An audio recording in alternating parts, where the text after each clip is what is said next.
Hi there, and welcome to another season here on Busternet. This could potentially be the last season of this Gloucester City save.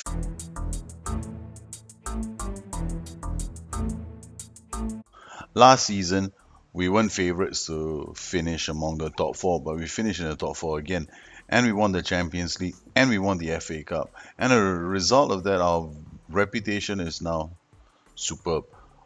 In terms of our value of the club, we added 100 million pounds to our value in less than 4 weeks. After winning the cup, we were still valued at about 400 plus million. What I did in the transfer market was quite fun. We went out and got four players on a free transfer that added nearly 100 million to our value. Z Gomez is worth about 30 million. Alexandre Lacazette, we got him on a free, he's worth a few million as well. Ross Barkley is also worth some money. All these players are available on free, so I snapped them up. We had to sell Kone. Now, Kone, PSG came in with an offer, so we sold him off. I'm not too unhappy about the sale. The potential cost to PSG will probably rise to 41 million because we added a clause there that they have to pay us X amount in within the next 12 months. So we got 35 million, but the balance of 16 million they'll have to pay it to us. Sorry, 6 million will be paid over the rest of the season. And same thing with Craig Lewis. Craig Lewis, 35 million, 42 million. Managed to extract a bit more. He's gone to Liverpool. Both players wanted, and this is how I play LLM. We don't have an academy yet, so I will buy and sell players just to increase the value of the club, so that my reputation goes up. Eventually, it lays the bedrock, or rather, it gets us going. Makes us, oh, this club has got 15,000 seater stadium, but look at them. Yeah, so something like that. So I get interest. Cesar Lopez, we signed him. Julian Hermano, we signed him, and we signed this player as a replacement for Kone on the left flank. He doesn't have the same abilities as Kone. Kone was exceedingly good at man marking his players. He was a real beast at the back. But this guy, well, he has the potential of being half decent because his mentals are pretty solid. Anticipation of 14, bravery of 15, concentration of 13, determination of 20, positioning of 13, and work rate of 13 with acceleration of 17. So he makes up for his less than stellar mentals with bursts of acceleration. So I said, okay, cool, I'll take him. 22 years old, still has room to grow. We bought him for quite the yeah, it wasn't too bad. We spent about 13 million on him because he was one of the best options out there. So we got him from Schalke. Uh, Schalke, of course, making a nice 10 million profit from this, but I'm happy to have gotten our man. So these are the players that have come in, and these are the players that have gone out. So we say goodbye to Rory, Joe Mattock, Liam Burkett, Cheyenne Dunkley, who really never played even in Championship, Jack Ruddy, the goalkeeper, who failed. I mean, I wanted to as a romantic story in there, but I didn't think it was going to finish. And Louis Me. As far as romantic stories go, our season, well, Joe Hanks is still the man of the moment. Where is he? Here he goes. Joe Hanks, valued at 6.5 million, still 2 stars. Now, if you look at our club, the value of all our players, I love this. You see, I got Z Gomez in on a free. He's now valued at 33 million. We bought Julian Hermano. He's now valued at 30.5 million. Abel Calado, we bought him really cheap, 29 million now. František Hajek for 13 million, now valued 18.25. Olmedo is now valued at 17.75. If you remember, Olmedo joined us from the championship. So it's almost like, what the heck? Look at this, 325,000 pounds we got him for. And now this boy is worth a huge amount of money, 17.75. Colado as well, 29.5 million. Now, Colado is really central to how I play. We spent 4.4 million, and well, Rayo Vallecano, it's your loss. Yes, and we got this free transfer. Ross Barkley comes in, adds 14 million to our bottom line in terms of value. So why is value so important? Value helps, the value of your club goes up, then your reputation goes up. Reputation goes up, players, younger players are more likely to join your club. So what I'm doing is I'm raising the profile of my club in the easiest way possible. Free transfers is perhaps the easiest way of doing it, especially if you have all these former stars, you know, hanging about at the nearby pub and going, "Here, we got no football." Then you go up to them and go, "Dude, want to play for us?" And if you have a track record, or if you have done okay, we finished fourth and we had a very good run in the FA Cup and the Champions League. I guess it helped, and these guys came on board. And I'm also after Bobby Mims. And I don't know what happened. I mean, after winning that, my board suddenly went, "All right, we'll give you more stuff." And look at this. Suddenly, I got so many staff, scouting staff I can hire. So basically, what has really happened here with this team is I've reached a point in the safe where it's got the basics already. From this point onwards, this club is going to be a $1 billion club inside of 3 seasons, 3 to 4 seasons, if I can manage to keep the results going. And that's the reason why I'm thinking to myself, this could be my last season with Gloucester City. Whether or not they finish the season as champions, it's very hard to carry on playing after we've had such an epic run last season where Joe Hanks, well, Joe Hanks, what can we say about Joe Hanks last season? Last season, Joe Hanks went and got us into we were in the Champions League last match of the season against Manchester United in the penalty shootout. Joe Hanks scores the winning goal and carries us through. It was us defending against a rampant Manchester United, but we played pretty well. And if it was a pure counter-attacking setup. I My game was set up in such a way that we wanted the counter attack. If you're looking at our heat map, I mean, this red patch is over like the whole span, including extra time. So if you're looking just until full time, you have to see the heat map at full time. So the only way you're gonna do that is if you take this game out and you put it into your PKM and then extract the PKM and watch the game from the start screen as a PKM, and then set your viewing mode to not to view match from the start. Then you will see the stats as they progress through the match. So I'm pretty. This all happened in extra time. But what was important is the way I was playing. Kone and Colado. Kone here, look at what he was doing on the left flank. He completely neutralized their attack. So this side hardly featured anything. Look at the amount of time we spent in our own half. It's incredible. So it was a great game. Abel Collado, man of the, in my opinion, this match, we had a lot of stars. We had Abel Collado who played really well. We had Will Grigg who came on in the 77th minute and played well. We had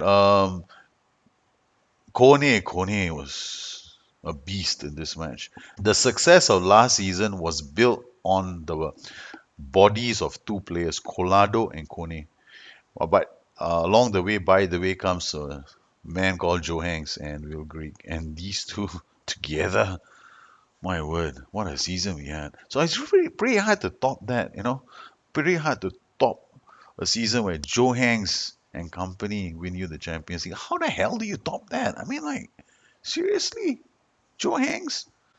I couldn't even believe it. I was literally on the verge of tears. I mean, maybe the next time I do these shows, I'll be on camera and then you can watch me cry. Ha! Yeah, so we started our season. We're playing the same way. I mean, I've been experimenting a bit. We got in some new players in. We lost the Community Shield to Manchester United. I guess it's sweet revenge, but honestly, you can have the Community Shield. It doesn't really bother me.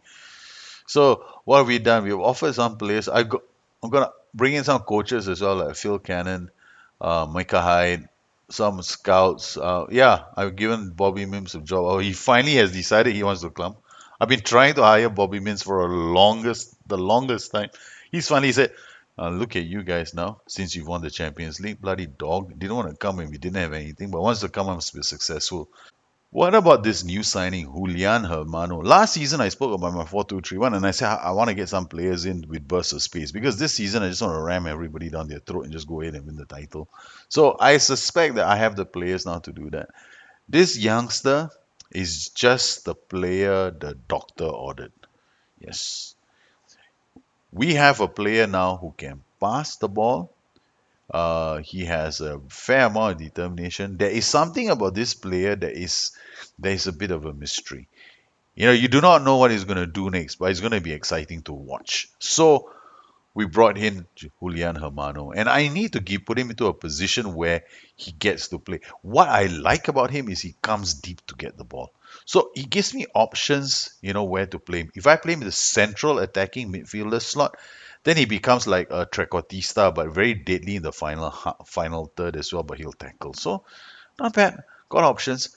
Then we have, of course, we already, I made this little boo-boo last season where I needed a player so badly, nobody wanted to come. And the club agreed so long as with this little clause in there that said, I'll buy him if we make it to the Champions League semi-finals. Now, it's my first season in the semi-final Champions League. I never expected to get past the quarterfinals. So I was thinking, this is a safe bet. Semi-finals, we'll never make it. I'll give them the value and I'll definitely buy it. So I was like, okay, sure thing. Guess what happens? We make it to the freaking finals and I have to buy these players. I was like, fuck, shit. What have I done? Now I'm stuck with him. But he's okay. He's all right, I guess. Passing 16. The only thing I don't really like about him is he's got this 50-50 attitude towards wanting to slide in for a challenge. I mean, all right. I mean, we'll go, Cesar.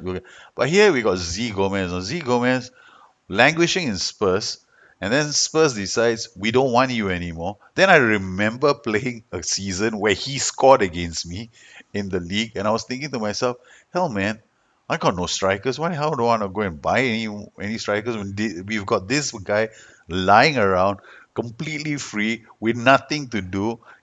He's gonna get drunk at the bar because he's got no football to play. Why don't we just pull him in? And then he comes with all these PPMs already.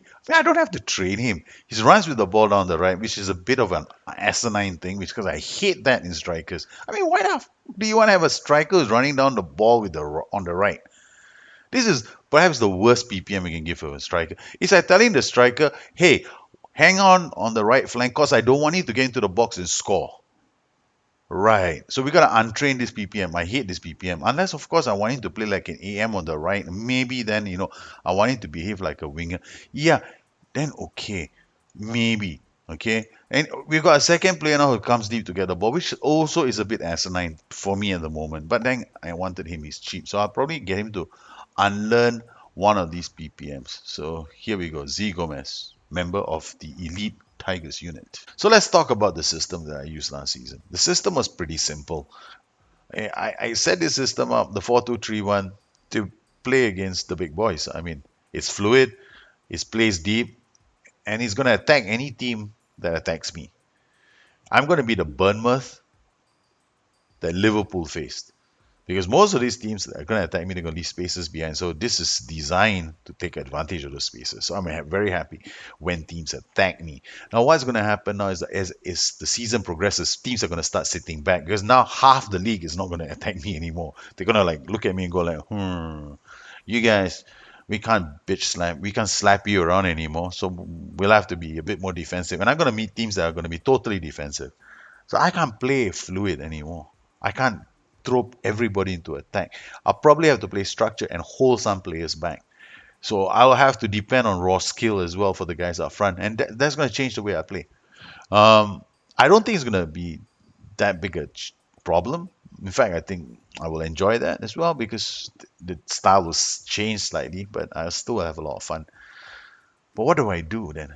I mean, where do I go with Gloucester City?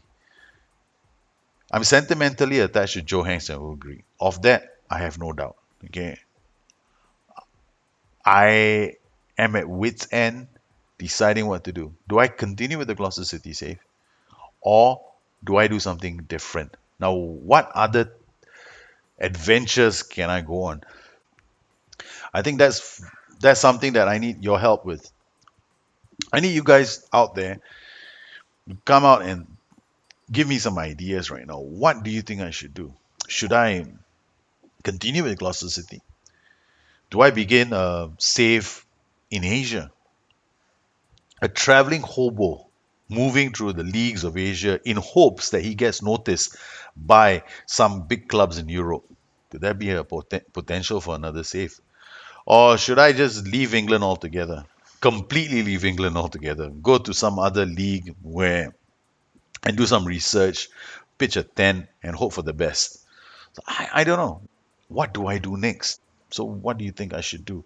So this is where I'm going to end today's episode because honestly, I want some ideas from everybody before I plunge into the next save. Once again, I'd like to thank you for taking the time out to watch this show.